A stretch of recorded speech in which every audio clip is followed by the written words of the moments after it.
तो कैसे हो आप सभी। आई होप आप बहुत ही अच्छी तरीके से मेहनत कर रहे होंगे। आपकी इसी तैयारी को और बेहतर करने के लिए मैं लेकर आया हूं कंप्लीट फिजिक्स से सबसे इंपॉर्टेंट महत्वपूर्ण 15 डेरिवेशन की सीरीज। इसमें हम एक एक डेरिवेशन को डिस्कस करेंगे।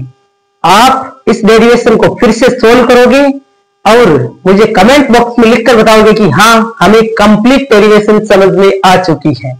इसीलिए चैनल को सब्सक्राइब कर लीजिए। स्टार्ट करते हैं बिना टाइम वेस्ट किए। आज की जो डेरिवेशन है, द्विध्रुव के कारण अक्षीय बिंदु पर विद्युत क्षेत्र की तीव्रता को।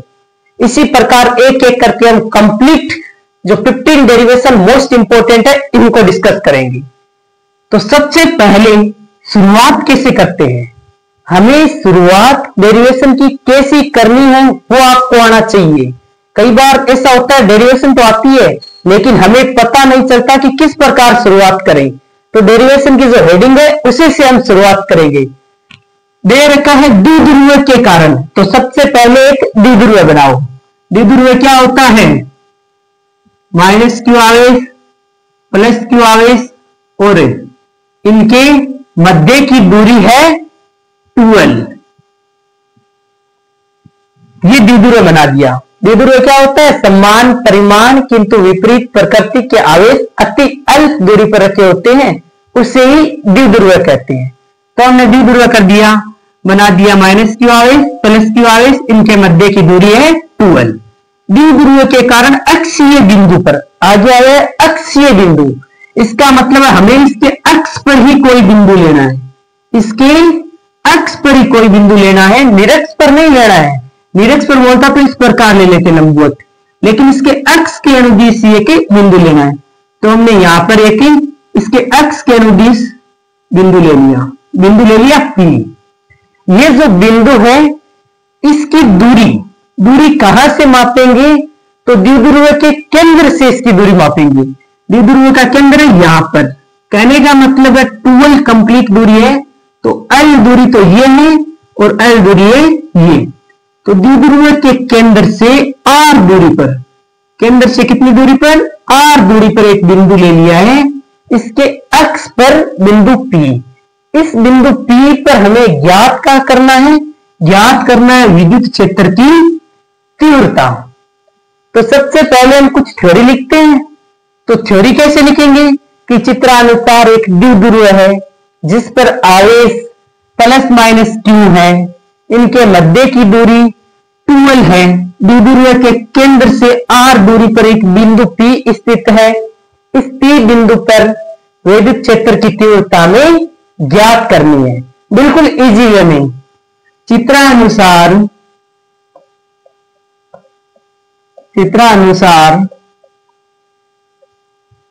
एक द्विध्रुव है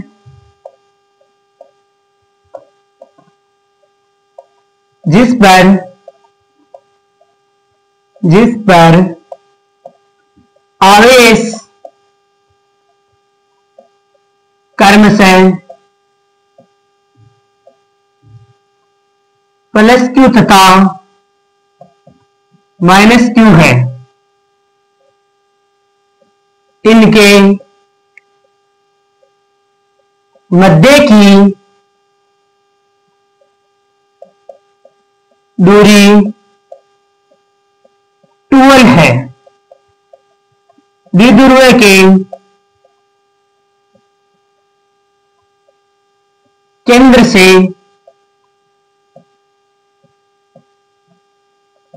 R दूरी पर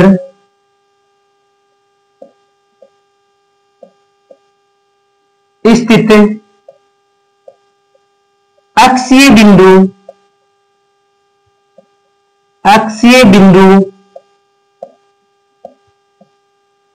P पर विद्युत क्षेत्र की तीव्रता ज्ञात करनी है। ये हमने इसकी थ्योरी लिख ली, जैसा हमने डायग्राम बनाया उस अनुसार। अब देखो, सबसे पहले धनावेश के कारण विद्युत क्षेत्र की तीव्रता होती है बाहर की ओर, तो धनावेश के कारण इस बिंदु पर विद्युत क्षेत्र की तीव्रता हो जाएगी इस ओर E प्लस लिख देते हैं। ऋणावेश के कारण विद्युत क्षेत्र की तीव्रता होती है अंदर की ओर, यानी ऋणावेश की तरफ, इस प्रकार। तो इस बिंदु पर ऋणावेश के कारण विद्युत क्षेत्र की तीव्रता हो जाएगी E माइनस इस ओर। तो E प्लस और E माइनस क्या है, इसको भी लिख देते हैं। E प्लस क्या है, तो E प्लस है प्लस क्यू आवेश के कारण विद्युत क्षेत्र की तीव्रता, विद्युत क्षेत्र की तीव्रता। वहीं E माइनस क्या है, तो E माइनस को भी लिख देते हैं। E माइनस है माइनस क्यू आवेश के कारण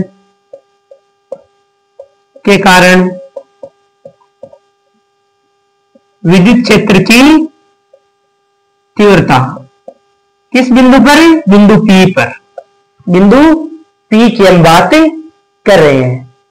तो सबसे पहले हम E प्लस और E माइनस को निकाल लेते हैं।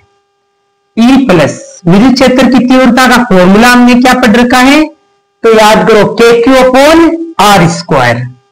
तो KQ अपॉन R स्क्वायर। अब R क्या लें, तो R होती है आवेश से बिंदु तक की दूरी। मैं इन बिंदुओं को नाम दे देता हूं, इसको A दे दिया, इसको B, इसको O, और ये हमारे पास P है। सबसे पहले प्लस क्यू आवेश के कारण निकाल रहे हैं, तो बिंदु P पर विद्युत क्षेत्र की तीव्रता निकाल रहे हैं। E बराबर KQ अपॉन क्या हो जाएगा, R स्क्वायर। R क्या होती है, बिंदु की दूरी उस आवेश से। प्लस क्यू आवेश से निकाल रहे हैं ना, तो प्लस क्यू आवेश से बिंदु P तक की दूरी कितनी है, देखो O से लेकर P तक की दूरी तो है R। B से लेकर P तक की दूरी कितनी होगी, तो ध्यान से देखो, कंप्लीट है R, O से B तक की दूरी है L, तो B से लेकर और P तक की दूरी हो जाएगी R माइनस L। हो जाएगी या नहीं हो जाएगी, देखो O से P तक की R है, O से B तक की L है, तो R में से L घटा दो तो B से P तक की दूरी आ जाएगी। और हमें दूरी R लेनी कौन सी है, जिस आवेश से बिंदु तक की दूरी की। प्लस क्यू आवेश से P तक की दूरी ले लेते हैं, एक बार माइनस क्यू आवेश से P तक की दूरी ले लेंगे। तो अपॉन में KQ अपॉन R कौन सा आएगा, B से लेकर P तक का, dP का होल स्क्वायर। KQ अपॉन है कितना, B और P के मध्य की दूरी R माइनस L, तो R माइनस L का होल स्क्वायर। इसी प्रकार E माइनस निकालते हैं। E माइनस का मतलब है माइनस क्यू आवेश के कारण बिंदु P पर विद्युत क्षेत्र की तीव्रता। अब देखो माइनस क्यू आवेश से P बिंदु तक की दूरी कितनी है, आपको पता है O से लेकर P तक की तो कंप्लीट दूरी है R, और A से लेकर O तक की कंप्लीट दूरी कितनी है, तो देखो L। तो A से लेकर और P तक की कंप्लीट दूरी कितनी हो जाएगी, यहां से लेकर यहां तक की, तो R प्लस L हो जाएगी, यहां से लेकर और यहां तक की, यानी कि A से लेकर और P तक की कंप्लीट दूरी हो जाएगी R प्लस L। तो लिख देते हैं माइनस क्यू आवेश के कारण विद्युत क्षेत्र की तीव्रता बिंदु P पर KQ upon AP square, AP square. तो KQ अपॉन AP का मान कितना है, R प्लस L का होल स्क्वायर। यहां तक आपको समझ में आ गया होगा। क्या किया मैंने, विद्युत क्षेत्र की तीव्रता का फॉर्मूला होता है KQ अपॉन R स्क्वायर, केवल R लिया है, दूरी कहां से लेनी है, तो जैसे प्लस क्यू आवेश के कारण विद्युत क्षेत्र की तीव्रता निकाल रहे हो, तो आवेश से इस बिंदु के मध्य की दूरी ले ली। माइनस क्यू आवेश के कारण P बिंदु पर विद्युत क्षेत्र की तीव्रता निकाल रहे हो, तो माइनस क्यू से P तक की कंप्लीट दूरी ले ली। अब आप ध्यान से देखोगे तो E प्लस वो होता है बड़ा E माइनस से, अब ये स्टेप मैंने कैसे लिखा, तो इसका भी रीजन है। क्या कारण है इसका? मैंने E प्लस अधिक लिखा है E माइनस से, क्योंकि जो आवेश निकट होता है ना, जैसे ये बिंदु किस आवेश के निकट है? प्लस क्यू आवेश के निकट है। इसका मतलब प्लस क्यू आवेश के कारण जो तीव्रता है वो अधिक है माइनस क्यू आवेश के कारण विद्युत क्षेत्र की तीव्रता है उससे, क्योंकि बिंदु P है वो प्लस क्यू आवेश के अधिक निकट है। तो हम E अक्षीय निकालेंगे, तो किस प्रकार निकालेंगे? तो E अक्षीय हम निकालेंगे तब E अक्षीय निकालेंगे तो E प्लस में से घटा देंगे E माइनस। E प्लस में से क्यों घटाया? क्योंकि E प्लस है वो बड़ा है E माइनस से। और होता क्या है, माइनस घटाया ही क्यों, जोड़ा क्यों नहीं मैंने? ये भी हो सकता है, आपके क्वेश्चन आ सकता है कि आपने जोड़ा ही कैसे, घटाया क्यों नहीं? यदि दोनों समान दिशा में होते तो मैं जोड़ देता, लेकिन इस P बिंदु पर जो विद्युत क्षेत्र की तीव्रता वो विपरीत दिशा में, देखो E प्लस के कारण इस दिशा में है और E माइनस के कारण इस दिशा में है। प्लस क्यू और माइनस क्यू आवेश के कारण बिंदु P पर जो विद्युत क्षेत्र की तीव्रता है वो विपरीत दिशा में है। लिख देता हूं, यहां पर नीचे लिख देता हूं, क्योंकि प्लस क्यू आवेश व माइनस क्यू आवेश के कारण विद्युत क्षेत्र की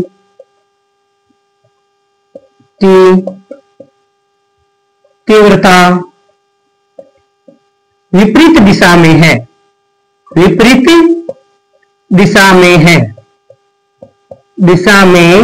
है, इसीलिए E प्लस में से E माइनस को घटा दिया है। और E प्लस में से क्यों घटाया? क्योंकि E प्लस है वो अधिक है E माइनस की तुलना में। अब देखो तो E अक्षीय क्या है? E अक्षीय आ जाएगा, E प्लस में से E माइनस घटाना है। E प्लस कितना है? KQ upon R minus L का whole square.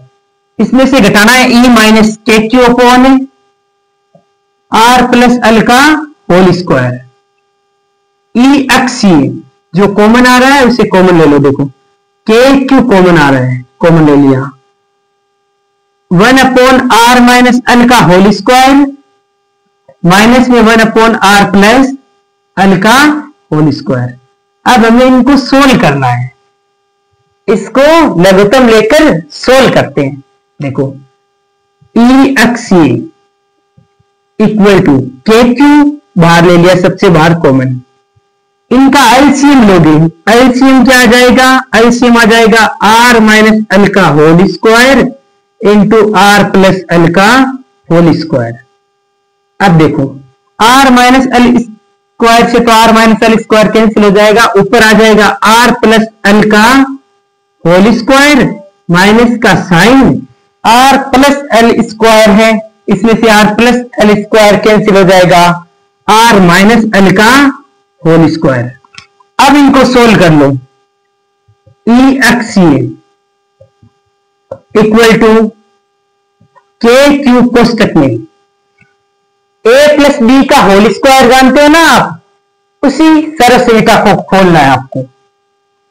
R plus L का होल स्क्वायर है तो खोलते हैं सरस रेखा को, A square plus B square plus 2RL, फिर माइनस का साइन, ये तो पहले खोल ली। इसी प्रकार माइनस का साइन और R माइनस L का होल स्क्वायर हम ओपन कर लेंगे।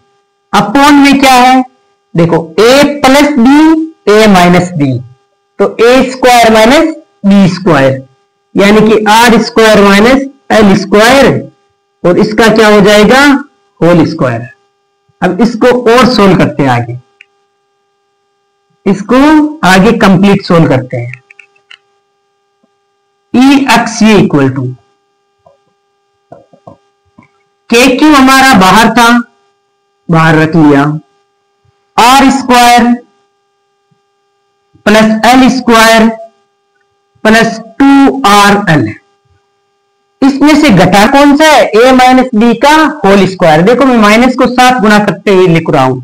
पहले a स्क्वायर यानी r स्क्वायर प्लस का है, माइनस मल्टीप्लाई होगा तो माइनस आ जाएगा, plus B square, l square है, माइनस से मल्टीप्लाई होगा तो माइनस का r स्क्वायर, माइनस 2RL है तो माइनस माइनस प्लस हो जाएगा 2RL। अपॉन में क्या है? तो r square minus l square का होल स्क्वायर। अब बस इनको सोल्व करना है।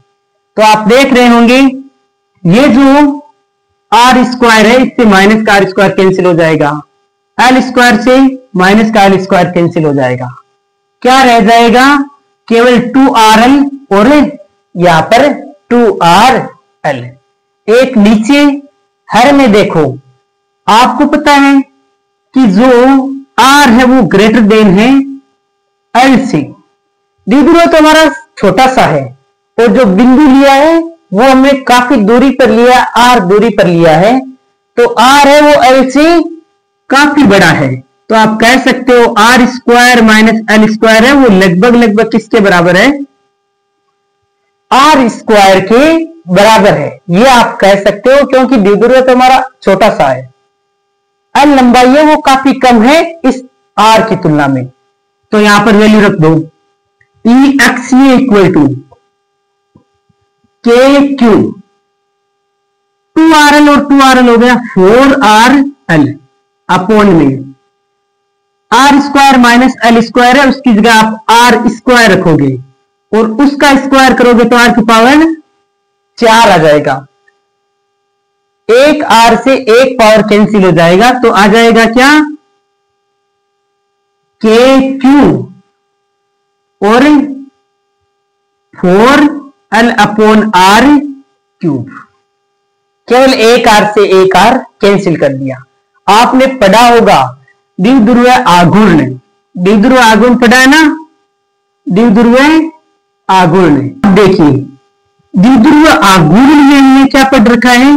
द्विध्रुव आघूर्ण में हमने पढ़ा है P इक्वल टू क्या होता है? Q into 2L। Q into 2L क्या होता है? P। तो इसको हम किस प्रकार लिख सकते हैं? E अक्षीय इक्वल टू लिख सकते हैं 2K cube 2L upon R cube. 4 है उसको मैंने 2 इंटू 2 लिखा है। अब देखो इतना part Q into 2L, Q into 2L को क्या लिख सकते हैं? P लिख सकते हैं। तो E अक्षीय आ जाएगा 2KP upon R cube. E अक्षीय क्या आ जाएगा? E अक्षीय आ जाएगा आपका 2KP अपॉन R क्यूब। द्विध्रुव के कारण अक्षीय बिंदु पर वैद्युत क्षेत्र की तीव्रता होती है 2KP अपॉन R क्यूब। यदि आप इसका सदिश रूप लिखना चाहो तो सदिश रूप क्या हो जाएगा इसका? सदिश रूप में E अक्षीय इक्वल टू क्या लिख सकते हो? E अक्षीय equal to 2KP vector upon R cube. केवल P के ऊपर वेक्टर लगा दिया।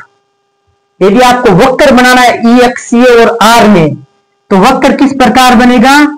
यहां पर हम वक्र बना देते हैं, यहां पर है इसका वक्र बनाते हैं। एक और लिख लिया E अक्षीय, यहां पर तो आपका E अक्षीय और यहां पर है R। अब देखो E है और अक्षीय और R में क्या संबंध है? तो E अक्षीय है 1 अपॉन R क्यूब। इस प्रकार है। तो जब व्युत्क्रमानुपाती होता है तो वक्र किस प्रकार बनता है? इस प्रकार। आई थिंक आपको द्विध्रुव के कारण वैद्युत क्षेत्र की तीव्रता बहुत ही अच्छी तरीके से समझ में आई होगी। करना क्या है, एक बार शॉर्ट में समझा देता हूं। द्विध्रुव लो, द्विध्रुव से के केंद्र से r दूरी पर बिंदु P लो, E प्लस निकालो, E माइनस निकालो और E प्लस में से E माइनस को घटाना है। तो आपको प्राप्त होगी EXA2KP/R3। आई होप कि अब आपको बहुत ही अच्छी तरीके से समझ में आ चुका है। आप इस डेरिवेशन को सोल्व करके और मेरा जो टेलीग्राम चैनल है धर्माराम फिजिक्स, उस पर आप सेंड करोगे कि आपने जो होमवर्क मिला है इस डेरिवेशन को वापस सोल्व करने का, उसको आपने कंप्लीट किया है। Thank you very much, for a nice day to all of you. Thank you very much. यदि वीडियो पसंद आया तो वीडियो को लाइक, चैनल को सब्सक्राइब करें।